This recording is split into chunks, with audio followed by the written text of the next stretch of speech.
Hello guys, welcome back to my channel. Good evening to all. ఏం చేస్తున్నారు? ఎలా ఉన్నారు? బాగున్నారా? నేనైతే మార్నింగ్ కుదరట్లేదు, ఈవినింగ్ అయితే వాక్ చేశాను. కార్తీక మాసం వచ్చేసింది కదా, కొంచెం బిజీగా నడుస్తుంది, దానివల్ల మార్నింగ్ అయితే కుదరట్లేదు. ఈవినింగ్ అయితే చేశాను. పిల్లలకి సండే నుంచి సండే వరకు అయితే పిల్లలకి హాలిడేస్ ఇచ్చారు. మాకు ఇక్కడ దీపావళికి 1 వీక్ హాలిడేస్ ఇస్తారు, దసరాకి 1 వీక్ హాలిడేస్ ఇస్తారు. సో ఇవాళతో హాలిడేస్ అయితే అయిపోయాయి. ఈరోజు సండే, రేపు మండే, కార్తీక సోమవారం, ఫస్ట్ సోమవారం. ఎలా చేస్తామో ఏంటో, పొద్దున్నే లేచి చేయాలి, చూడాలి. ఆ దేవుడి దయ వల్ల. మీరు కూడా చేస్తారా? ఆల్మోస్ట్ అందరూ చేస్తారనుకోండి కార్తీక సోమవారాలు, కార్తీక మాసం.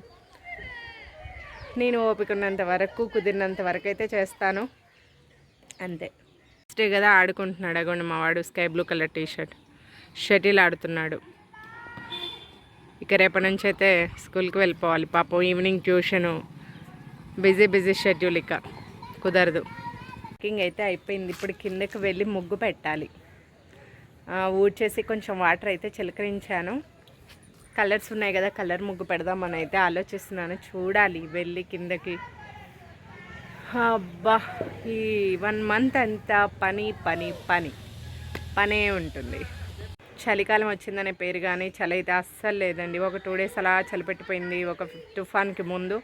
ఇక ఆ తర్వాత చలి అంటూ లేదు, చలి లేదు, ఏం లేదు. వేడొచ్చేస్తుంది పని చేస్తుంటే.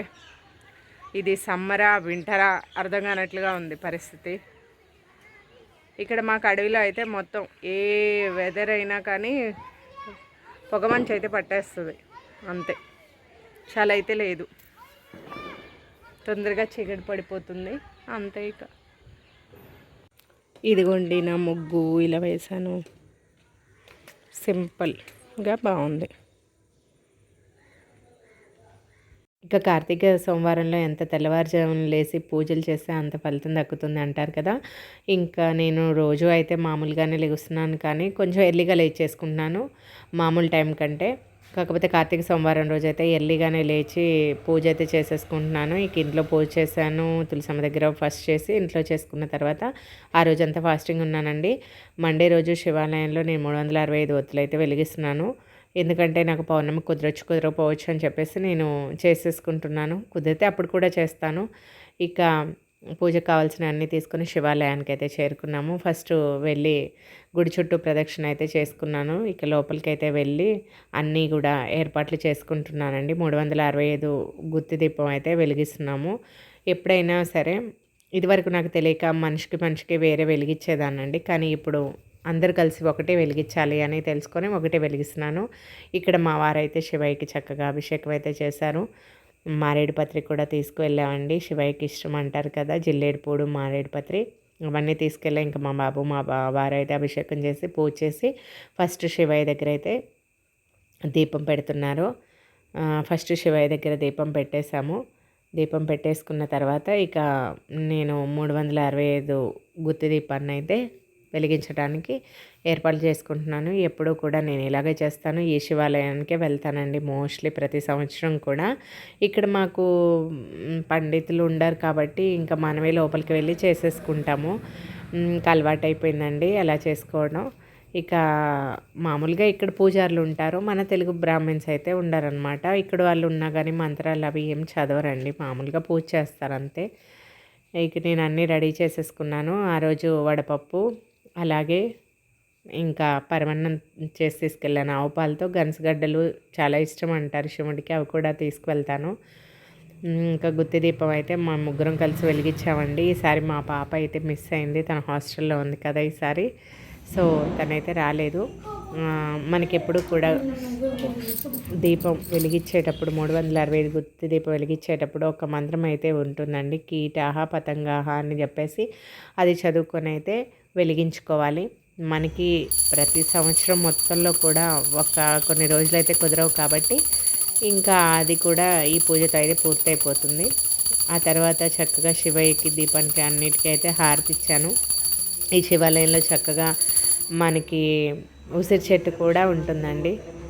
ఈ పూజ అయిపోయిన తర్వాత చక్కగా వెళ్ళి ఉసిరి చెట్టు కూడా దీపాలు, ఉసిరి చెట్టు దగ్గర కూడా దీపాలు అయితే పెట్టుకుంటాము. ఇగోండి ఈ పూజ అయితే మాకు ఈ విధంగా అయితే ముగిసిందనమాట.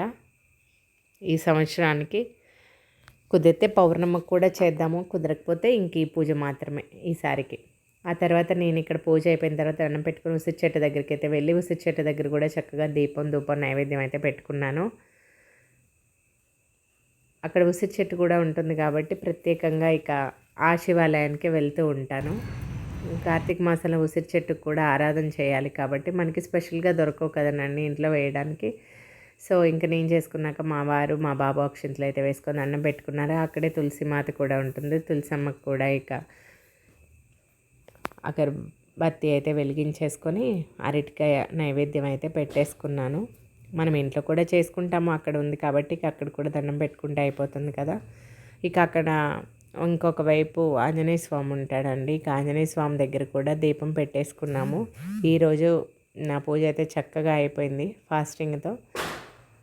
మా బాబేమో పాప హడావిడి పడుతున్నాడు, వాడికట నోట్ కంప్లీట్ చేసేది ఉందట. ఎప్పుడు వెళ్తాం మమ్మీ ఇంటికి, ఎప్పుడు వెళ్తాం అని చెప్పేసి వాడు కంగారు పడుతూ ఉన్నాడు.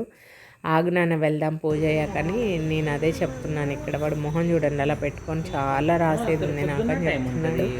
ఇక పూజ అంతా అయిపోయిన తర్వాత చక్కగా అలా కూర్చొని ప్రసాదం అయితే తీసుకున్నానండి. ఆ రోజంతా ఫాస్టింగ్ ఉన్నాను కాబట్టి ఫస్ట్ ప్రసాదం అయితే తీసుకున్నాము.